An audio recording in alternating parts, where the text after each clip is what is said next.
following is a presentation about weeds becoming resistant to glyphosate, the causes of it, and how to help control weed resistance.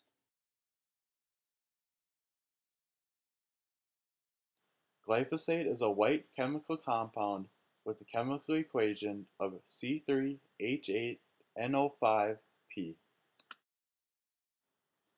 Originally known as Roundup, now known as the generic form glyphosate, it was originally engineered by the Monsanto Corporation. It was first introduced in the mid-1970s. Glyphosate has become one of the main chemicals used on farms since its release in the mid-1970s. When it was first introduced, it was used for burn down of small grains or pre-emerge spraying because it did not have any long-lasting effects on the soil. Today it is used as many as 2 or 3 times per planting season since the release of the Roundup Ready systems in crops such as corn and soybeans. These systems allow glyphosate to be sprayed directly over corn and soybeans because they are resistant to the chemical glyphosate. This is one of the leading causes of weeds becoming resistant to the glyphosate that farmers use today. In the past few years, many farmers have reported weeds that they believe are becoming resistant to glyphosate on their farms. Use the following steps to make sure you have a glyphosate resistance problem on your farm before reporting it. Number 1. No application errors are known of while spraying. Number 2. The correct tank mixes were added of glyphosate. Number 3. The conditions were favorable for the application. Number 4. Only one species of plant was not killed off by glyphosate. Number 5. Glyphosate tolerance has been reported in your area.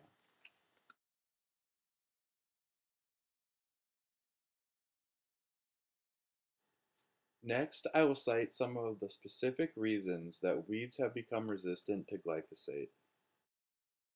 When first introduced, Monsanto scientists stated it was highly unlikely for weeds to become resistant to their product, Roundup, which led farmers to spray it as much as they pleased on any of their acreage. This unregulated application and the increased acreage that uses the Roundup Ready systems is a huge factor. In 2005, the Roundup Ready trait was planted on over 100 million acres of farmland and has been ever growing since. With farmers spraying 2 to 3 applications per year on these Roundup Ready systems, it doesn't take long for plants to gain a resistance to glyphosate. Over the years, weeds have been able to pick up genes from plants genetically modified to withstand glyphosate application. This is by the spread of pollen, which is able to travel great distances by wind, water, and humans. These resistant weeds can spread to several other fields and can cause a nationwide outbreak of glyphosate resistance, not only affecting farmers who use the chemical glyphosate, but also affecting farmers who do not use it. Once weeds gain this resistance to glyphosate, I think Kevin Bradley of the University of Missouri says it best. There's not much we can do about pollen flying through the air, and that's why we see such rapid spread of resistance.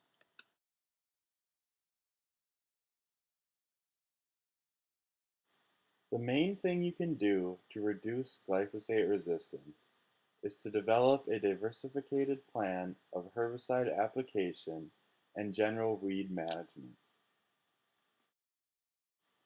Here is a set of steps to remember to develop a diversified plan and to assure that you will not develop glyphosate resistance on your farm. First, switch between Roundup Ready crops and other conventional crops that are not tolerant to glyphosate. That way you are not able to apply more than 2 or 3 applications per year on a single field. Second, don't always use glyphosate. Rotate herbicides where it applies. Third, use tank mixes during burn down to gain complete weed control.